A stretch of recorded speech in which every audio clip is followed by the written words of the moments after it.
nhớ rong ý trọng phong như nhà nhiều sinh đầu là nhà sáng nhiều sinh đầu nè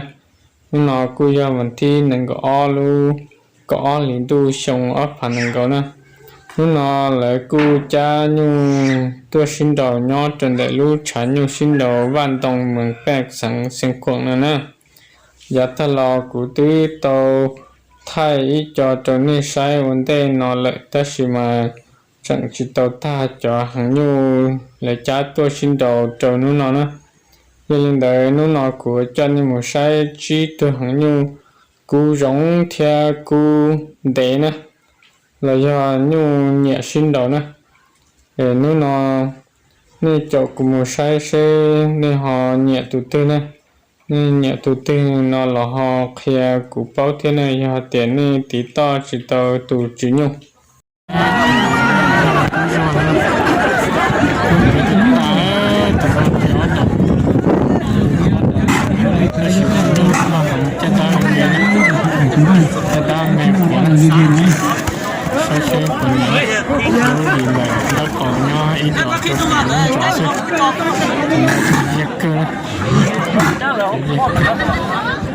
mà tôi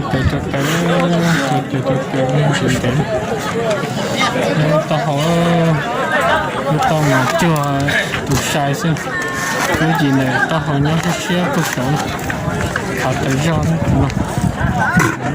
chó cho mình xin đầu tôi xin nó giờ nó chết từ cho mình xin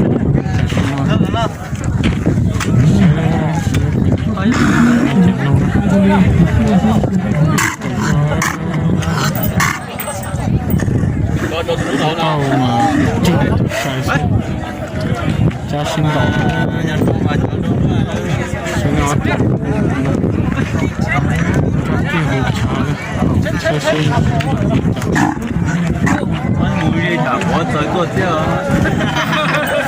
有哪有这样？有被这了啊！别讲。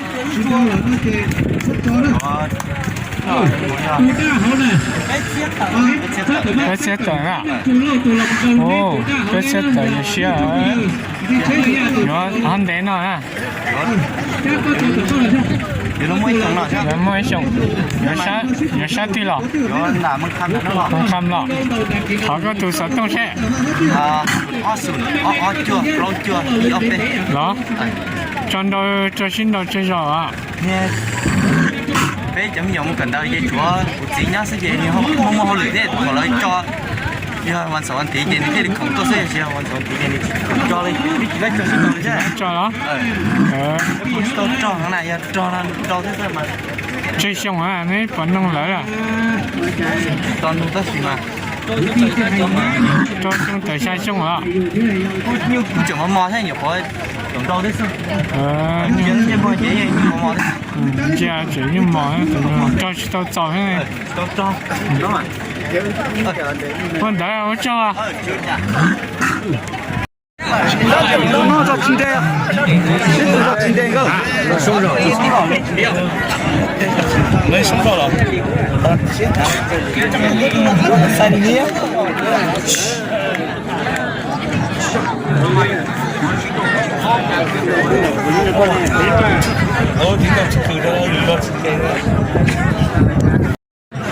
sao từ nhau ý này chứ từ ngày đồng tộc cười nữa cho nó sao tổ chức tiêu cho nó có tiền lúa từ nó cười mang tay cười nữa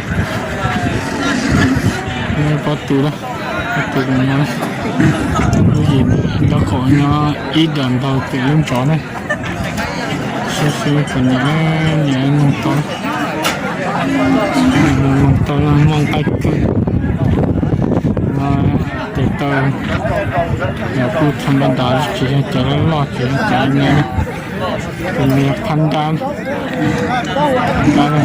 nó tốt cười nó có tiền đằng sau cô lại dùng tới giỏi nữa tôi xịt tới giỏi Mọi gì này có con chưa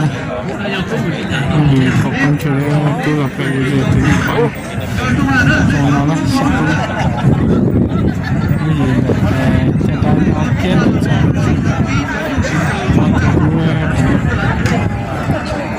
cứ dùng tự do tôi hậu gì tôi xin đó này cứ dặn chỉ số đi tu này rồi dạ hậu đất đá này sẽ có nhà này sao cho tay này tôi tế liệu tế ra thì nó túi lo này thì nó lo này cái này mình sai tao hậu này cái này mình sai tao hậu sẽ mình trả này mà tao hậu này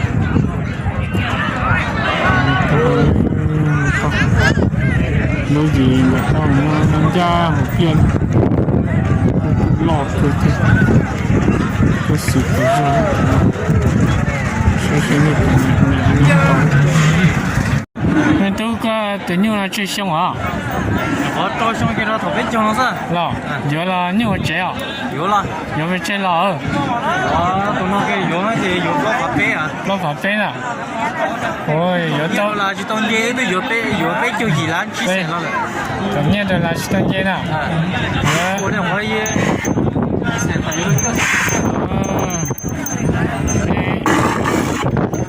cái yếu tao không đến nữa à gì lý chưa thằng có tự sở tu nhá cho bé cho lâu cho đó tôi cho đấy chính chắc cái tôi giờ sợ sai xin đầu này mà sai tôi phê phê chả công gia là mà sản gì đó cho để đua trong chả cho để đua cho nó bên tài còn hả lúc cho sáu nó cho nó bên tài đu hả cho sợi đa mà là công gia là công giang à công giang à công giang rồi không đấy à sao phát sản kia chỉ là công hả công giang à công giang tôi cho sai nào cho nó tụi nó này sai tụi nó đó nói tụi nó tôi mới sai tụi nó phải học đó tôi bé phải học đó sai ở tụi tôi muốn chơi thì nó cô dùng cười nè cô chỉ muốn tạo mình cũng làm được chơi tao họ dùng cười thế sai nền đá này nền đá ngon tế nó nhìn thấy thì nó chỉ cô dùng cười thế thì nó có cái nhồi lọ như thế này thì lọ thế này sẽ nở lâu để cho nó nở chói này rồi nhìn để cho nó kia cho được chứ này nó cực cực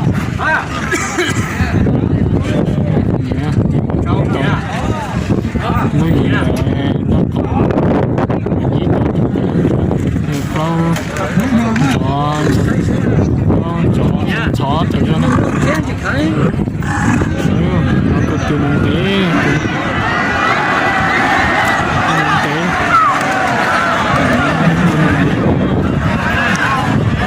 bắt túi là tụi cái túi học khẩu cái túi khẩu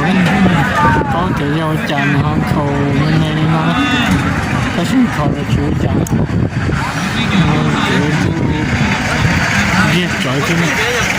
nó sát vô được chọn sao mà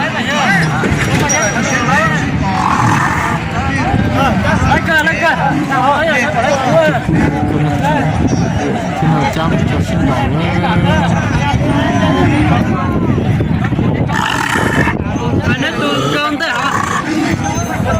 sẽ đây là sẽ một chỉ một trắng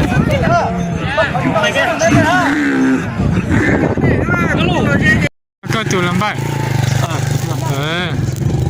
giá thì tua giá thì bánh ngon là thọ có tụ sở đông xe Sao không sồn bé sồn. Chua. Đó. Chỉ cho. Đó. Cô lấy số xe hở à? Cô lấy số xe. Chua lâu nè.